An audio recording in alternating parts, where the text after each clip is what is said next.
mesdames.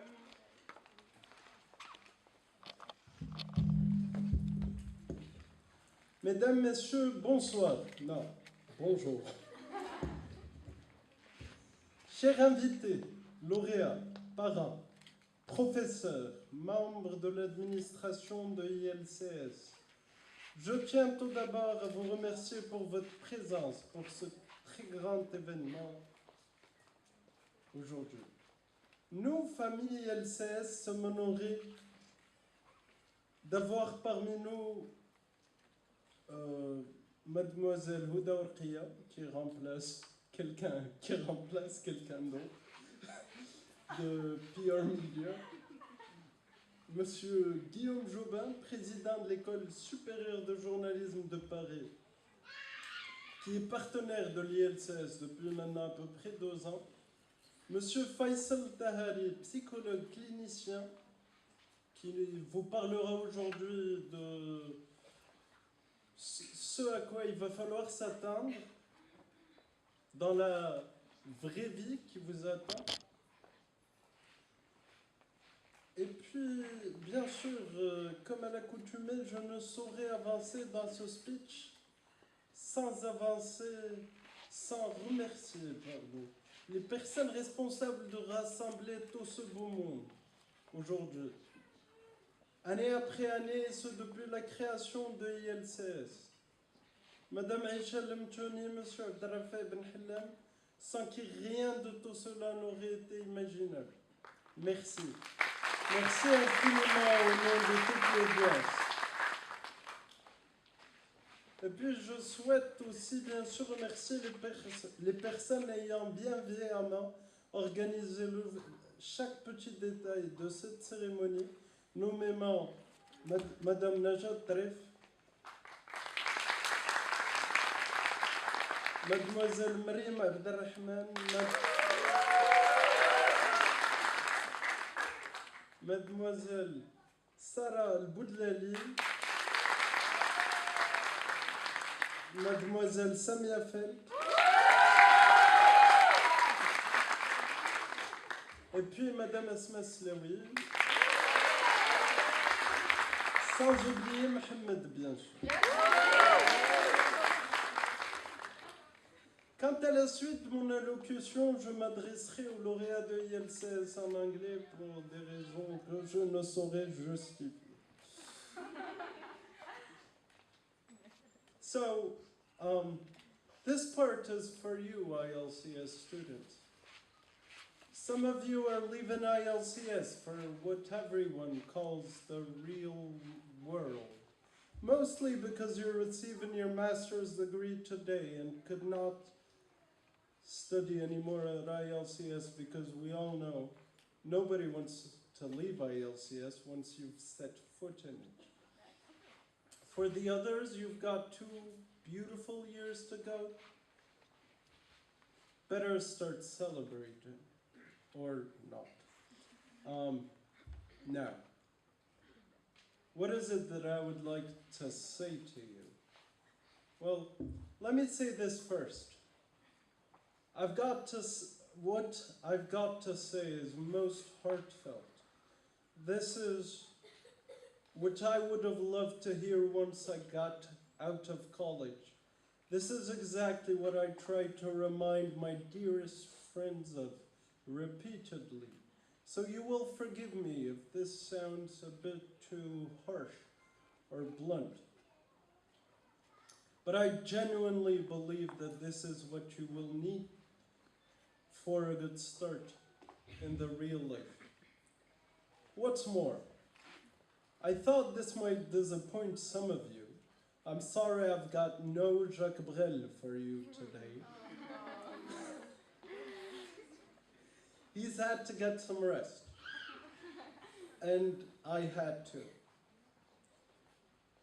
So now, in all seriousness, let's start first by putting things in their exact, or at least realistic context. And please, if you are expecting me to get on some high horse and say life from now on will be strictly beautiful, everything will be hunky-dory, I'd be lying through my teeth, and I absolutely abhor lies. So, if that's what you expected, well, better take a couple of seconds, be disappointed, because that's about to not happen, and then move on to listen to what's coming. So, where were we at?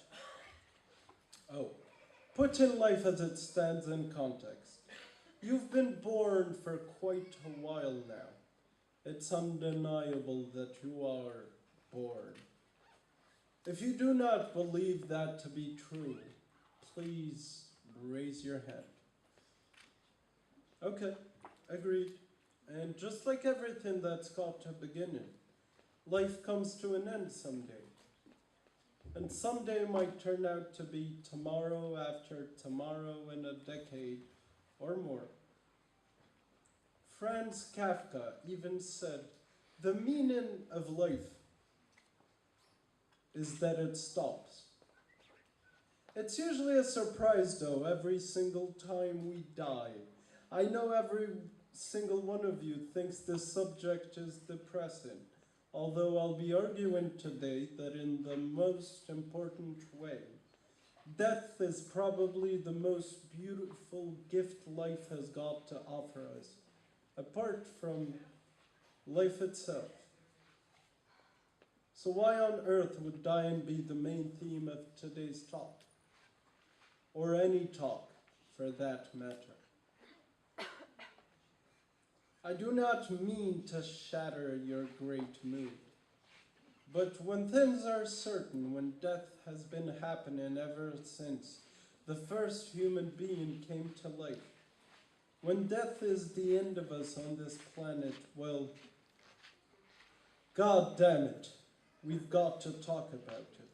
We've got to consider it in our decision process for every single decision we make. Just because death is around the corner. And the beauty of it is that we do not know what corner that might be. Let's imagine, for the sake of having fun and just for a second, and please bear with me, that you are sitting in a doctor's office in however many days or years, and he or she says, "I'm afraid I do not have good news." Your doctors think you only have a few years to live. While that sounds like horrifying news, it might happen, it has happened in the past, and it might even be happening right now, somewhere in the world as we speak. Would you want to be regretting everything you haven't done, said, thought, felt before? Just because you were either too shy, or scared, or lazy, or stupid to do what it is that had to be done.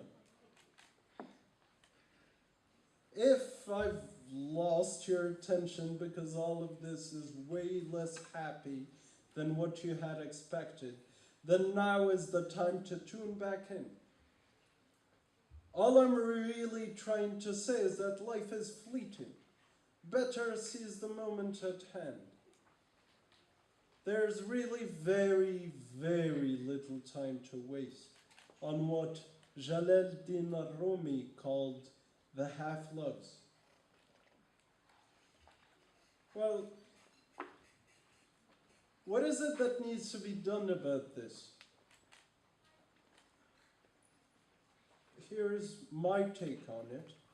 To make sure you are wasting no time on things that might not deserve it.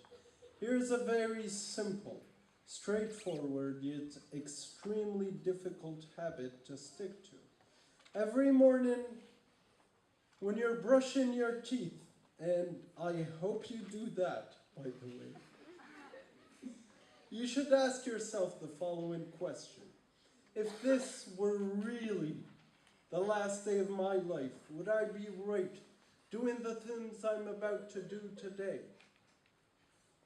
If the answer is no for too many days in a row, well, it means something needs to change. Maybe you should look for a new job, or a new wife, or husband.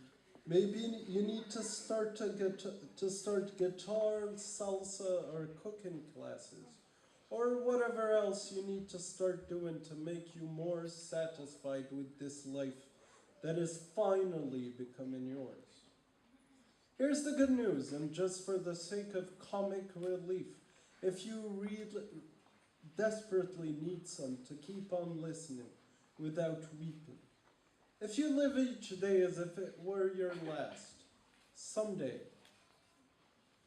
you'll most certainly be right. Now, assuming that this dying thing has all been taken care of, let's move on to the second not-so-merry item on my list. Failure, or failures. Well, that sounds more accurate. You'll be failing again and again and again until you cannot take it anymore, and then fail and fail and fail some more. Whatever your dreams and aspirations, however small or big. Aristotle, Napoleon, Shakespeare, Charles Darwin, Karl Marx, Julius Caesar, Mozart, Leonardo da Vinci, Thomas Edison, Socrates, Cicero, Nikola Tesla, John Locke, Steve Jobs, Albert Einstein, Roger Federer, Michael Jordan, Leonardo DiCaprio are all extremely famous people, to different degrees, agreed. They've all been through failure. In some cases, overwhelming failures. They still kept going, and that has earned them the right to be named today. If these great people have failed, how and why on earth would you expect yourselves not to? Now that we expect failure, nothing should ever surprise us anymore or knock us down. Failure is ubiquitously present, and that's okay, really. Now you do your best, and if it just doesn't work, you try something different. You put the extra effort, you walk the extra mile. Well, where there's a will, there's a way, and I really believe that. You only have to be patient enough to gather the will, and then walk the way. Now, we've established that we only live once, or at least that's what I've seen in the movies.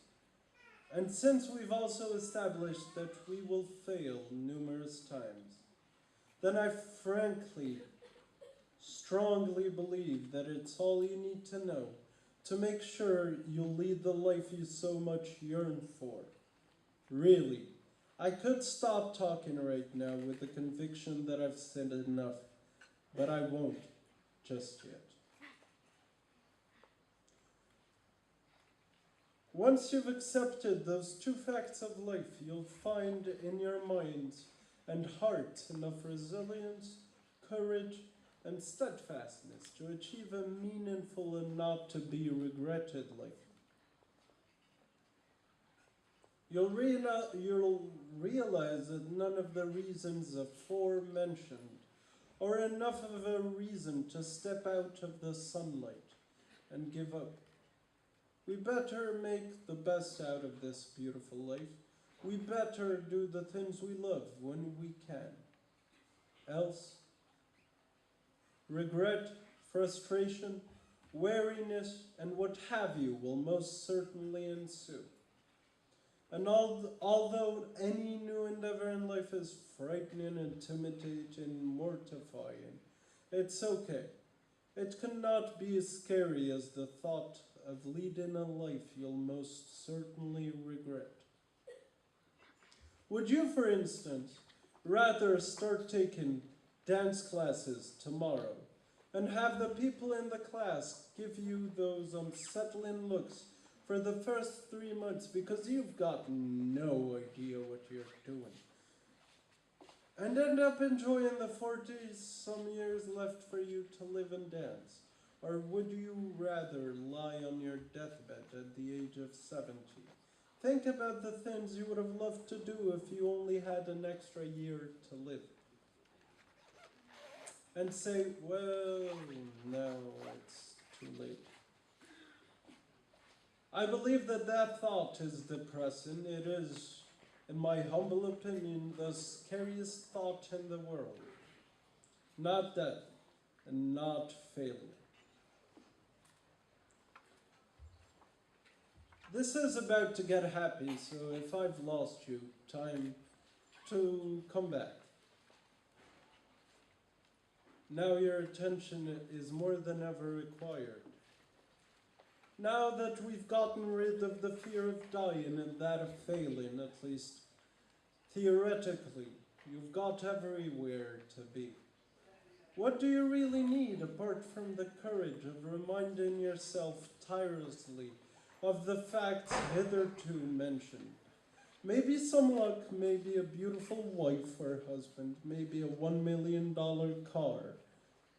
I've got no secret recipe for any of those things. But I'll tell you this much.